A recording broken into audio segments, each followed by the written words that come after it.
Bonjour, nous poursuivons notre échange. C'est toujours Aïcha Yatabari. Je viens vers vous en toute simplicité. Comme d'habitude, sans farce, sans faux semblant, sans langue de bois. Je vous parle vraiment de ce que je pense de façon sincère pour le développement du continent africain. La dernière fois, ma vidéo a fait beaucoup de vagues parce que je parlais de la stabilité politique du continent africain qui était entravée par les coups d'État militaires et qui empêchait le développement, le boom industriel de l'Afrique, la révolution industrielle de l'Afrique, parce que cela ne rassure pas les investisseurs. Et j'ai préconisé des interventions armées de l'Union africaine, de la part des Africains eux-mêmes, très rapides, et de rendre des forces armées, des forces militaires gérées par l'Union africaine opérationnelles et dotés de moyens technologiques qui vont permettre d'empêcher les coups d'État ou en tout cas d'être répressifs vis-à-vis des auteurs de tentatives de coups d'État très rapidement pour que la population ne souffre pas. Parce que ces populations-là, elles souffrent, elles sont prises en otage. Et les vuvuzelas que nous voyons sur les réseaux sociaux sont des trolls, le plus souvent qui sont payés par certaines puissances dans un fantasme d'hégémonie. Et ou alors ce sont des jeunes des mouvements qui sont payés, qui profitent, qui ont des intérêts dans ces régimes militaires, des intérêts économiques et matériels. Sinon, la plupart de la population, les pauvres, ceux qui sont en zone rurale, les femmes, ceux qui sont dans des zones victimes de violences, les femmes, les enfants qui sont victimes de violences, ils ne sont pas contents de cette situation. Ils veulent la stabilité, ils veulent la prospérité, ils veulent l'essor économique. Donc pour cela, il faut stabiliser le continent. C'est une force de paix dont l'Afrique a besoin. Et la force de paix va de pair avec l'instauration de la stabilité et le maintien de l'ordre constitutionnel. Je ferme la parenthèse. Aujourd'hui, je vous ai dit que j'ai écrit 5 essais sur les questions de santé, santé, environnement, santé en lien avec le genre, donc les femmes, et développement durable.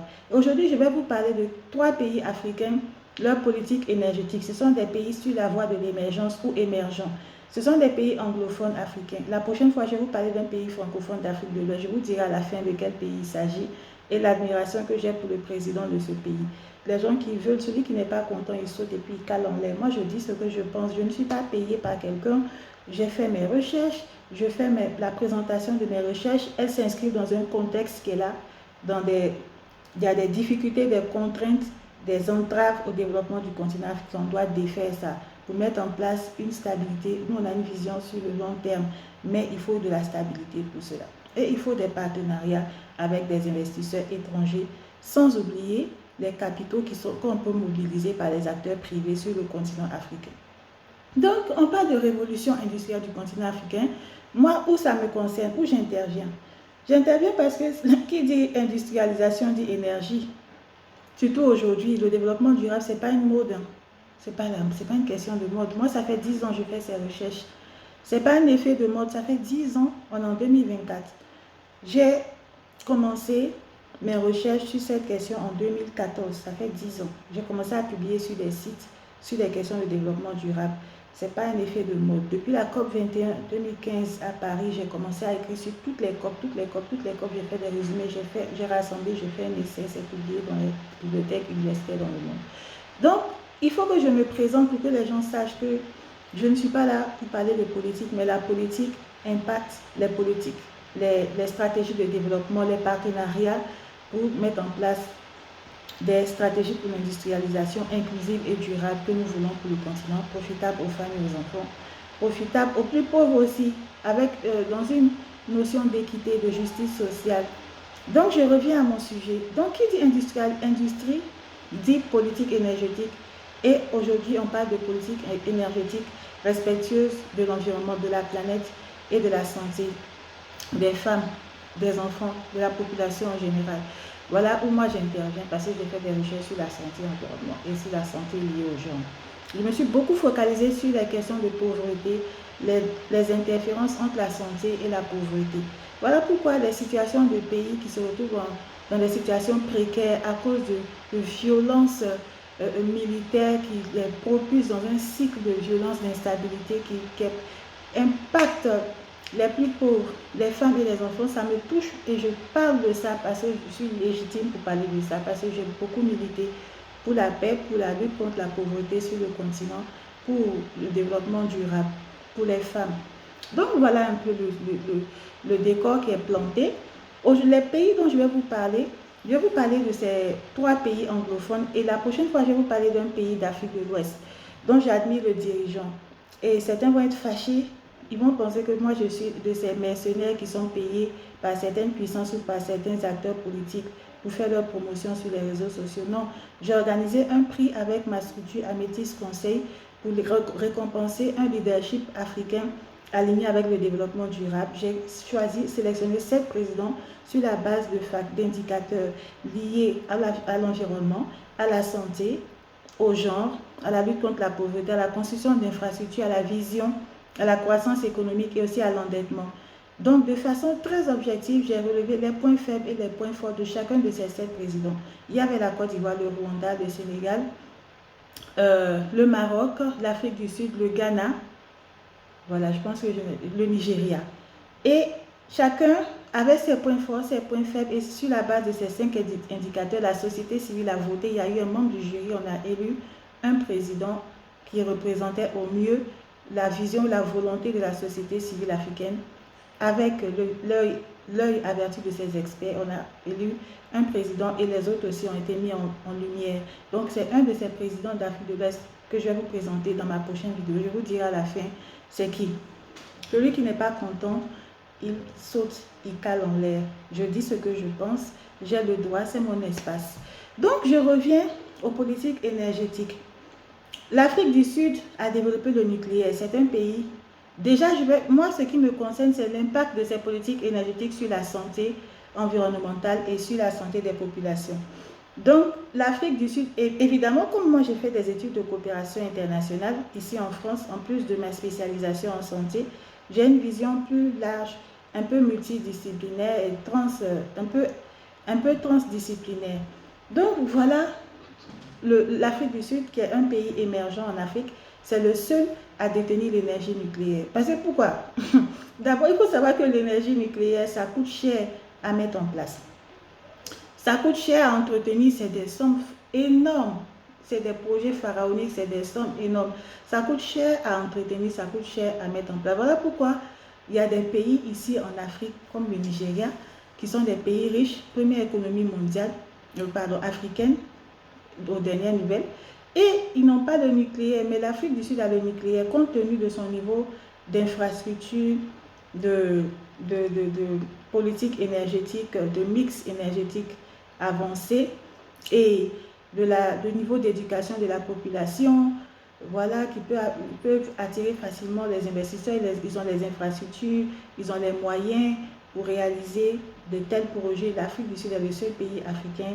Alors là, c'est un pays émergent dans le monde et c'est le seul pays africain qui a l'énergie nucléaire. Pour vous dire que ce n'est pas un projet comme le fait de faire venir la mer dans un pays enclavé. Bon, les petites vidéos gags qu'on fait sur les réseaux sociaux pour mystifier les ignorants, excusez-moi, parce que c'est des gens qui sont très agressifs. Je suis obligée de parler comme ça.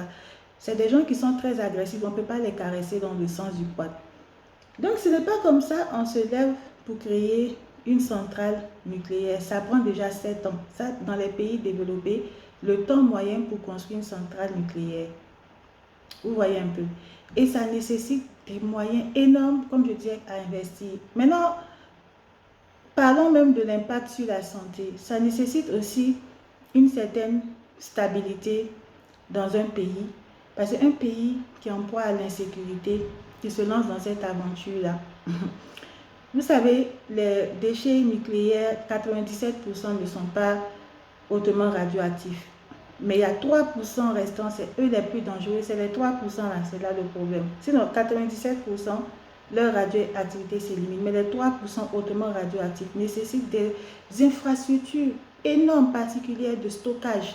Il y a des procédés très stricts. Il y a des procédés, les matériaux, le degré d'enfouissement dans le sol, en fonction de tri, ça nécessite beaucoup de sérieux, beaucoup de moyens, beaucoup de technologie. Et c'est pour ça que ce ne sont que des pays sérieux comme l'Afrique du Sud qui disposent de l'énergie nucléaire. Même si d'autres pays africains sérieux peuvent aussi tenter l'aventure, mais vraiment, c'est des pays assez avancés en termes de pays développés.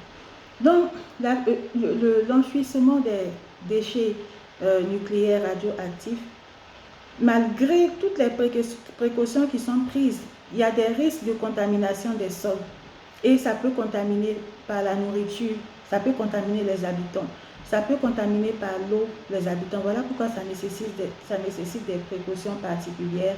Et aussi, il peut y avoir des accidents qui peuvent entraîner des cancers, notamment de la thyroïde. On a eu plusieurs cas comme ça dans certains pays où il y a eu des 5000 cas de cancer de la thyroïde qui ont été relevés suite à un accident nucléaire. Donc, ce sont des choses à ne pas prendre à la légère.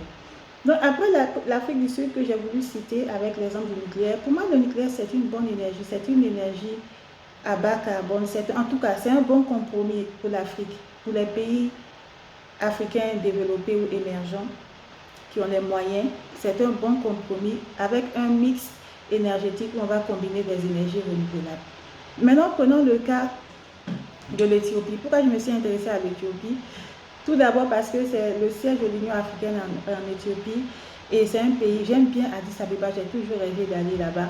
Je ne sais pas pourquoi. On dit que c'est la porte d'entrée de l'Afrique, c'est peut-être pour ça. Aussi, j'ai eu de l'admiration pour leur compagnie aérienne Ethiopian Airlines. Et aussi parce que c'est un pays où leur politique de développement était beaucoup axée sur la lutte contre la pauvreté. Ça me touche. Tout ce qui concerne la lutte contre la pauvreté, ça m'intéresse parce que c'est sur ça que j'axe mes recherches. Et notamment en matière de santé, ils ont eu des idées très intelligentes, très avant-gardistes sur la santé, les soins de santé essentiels, les stratégies avancées de santé, les vulgarisatrices sanitaires, etc. Et la Women Development Army, c'est-à-dire une armée de femmes où il y a des stratégies intégrées de lutte contre la pauvreté, en même temps d'accès à la santé.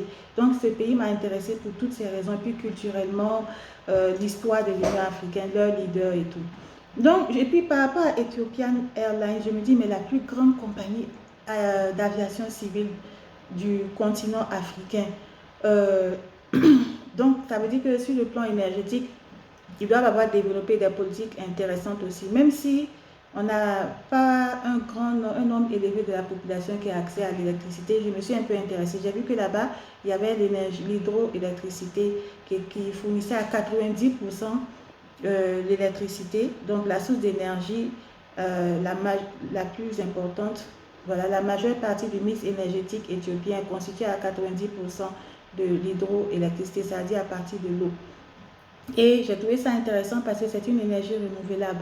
Et 100% de leur mix énergétique est composé d'énergie renouvelable.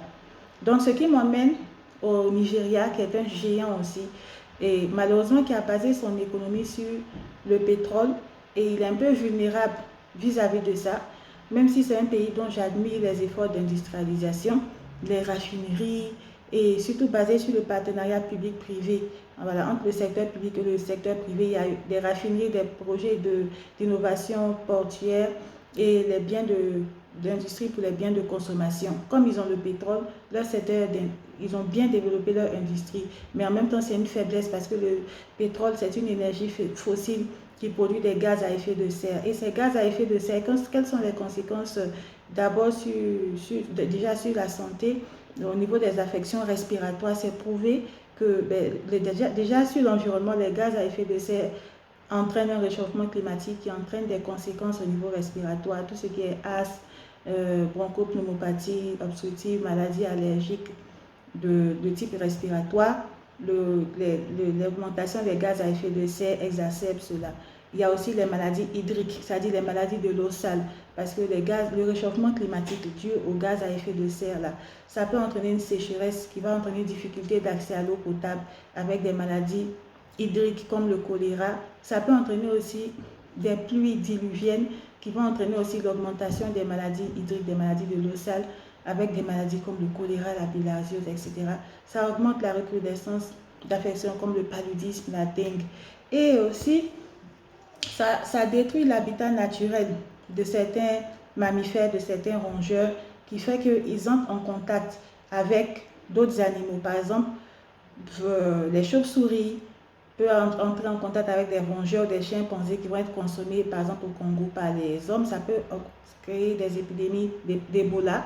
Ou alors les blaireaux, par exemple ici en France, quand ils sortent de l'environnement naturel, ils entrent en contact avec les bovins, ça augmente les risques de tuberculose bovine. C'est une maladie avec un risque de résistance aux antibiotiques qui coûte cher à prendre en charge et que la prise en charge est longue avec des résistances, etc. etc. Donc, c'est pour vous dire les interférences entre l'environnement et la santé. Et quand on détruit l'environnement par l'émission de gaz à effet de serre, ça a forcément un impact sur la santé.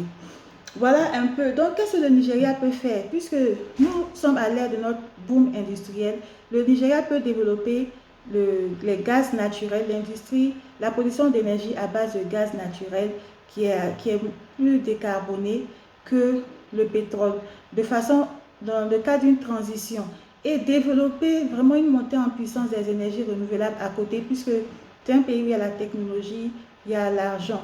Donc, ils peuvent développer des énergies à base des biomasses. Ils ont déjà fait pas mal de choses intéressantes. Et en attendant, développer le gaz naturel qui est plus décarboné pendant qu'ils développent d'autres sous-énergies à côté. Et le pétrole, c'est vraiment une énergie. Ils doivent vraiment, pour compenser ça, ils doivent aller davantage vers les énergies renouvelables et en attendant, permettre leur montée en puissance avec le gaz naturel qui est plus décarboné que le pétrole, tout en continuant, voilà, donc avec les énergies, l'hydroélectricité, puisqu'ils ont la mer, et les biomasses, dont ils ont développé une technologie. Je vais dire au sujet desquels ils ont développé une technologie. Dans le pays d'Afrique de l'Est, dont je vais vous parler la prochaine fois, où il y a 94% de la population qui a accès à l'électricité grâce à l'hydroélectricité, grâce aux énergies éoliennes, c'est la Côte d'Ivoire. Et je dis pourquoi j'ai une admiration pour le président de ce pays. Et même si les panafricanistes en papier font souvent porte atteinte à son image et tout, le dénigre souvent. Mais moi, j'admire parce que quand il est arrivé en Côte d'Ivoire, moi j'ai fini mes études en France en 2011. Je suis rentrée immédiatement en Côte d'Ivoire parce que j'ai fait mes études là-bas. Je suis d'origine malienne, mais j'ai fait mes études en Côte d'Ivoire. Donc quand je suis revenue, j'ai vu qu'il y avait des efforts qui étaient faits, mais l'argent ne circulait pas. Et tout le monde se plaignait. Il a lancé des travaux d'infrastructure. Parce que c'est un économiste, il a travaillé au FMI et tout. Donc moi je dis, tout le monde se plaint, on dit, il n'y a pas l'argent, l'argent. On dit, Alassane dit que là, permettez-moi l'usage de ce prénom affectueux. On dit que l'argent travaille, l'argent travaille. Mais pendant ce temps, il lançait des grands travaux d'infrastructure. Il rassurait les investisseurs, il faisait venir des investisseurs, mais pas seulement de la France. Les gens sont de mauvaise foi. Il y a eu l'Inde, la Chine, même la Russie. Mais la France est un partenaire privilégié de façon historique. Le Canada, et il y a eu le boom, c'est-à-dire les travaux, les grands travaux, les infrastructures, et les investisseurs sont venus, ils ont investi. Et qu'est-ce qu'on voit? La croissance est passée à 9,1% en 2020. Et il y a eu des efforts aussi qui ont été faits pour la lutte contre la pauvreté. Donc c'est un pays, c'est un modèle d'un pays qui est stable, avec des constructions d'infrastructures, un libéralisme à visage humain, avec des actions, surtout la protection sociale. Je vais parler de tout ça la prochaine fois parce que ça concerne la santé. Comment ils ont intégré les gens du secteur informel dans le système de couverture maladie universelle. C'est le pays qui a la plus large couverture maladie universelle. Donc, ceux qui, oye, comme on dit chez nous, c'est un peu, je vous apprends un peu de Bambara, mes amis du Canada. Ça veut dire ce qui est. On ne peut pas changer ce qui est. Merci.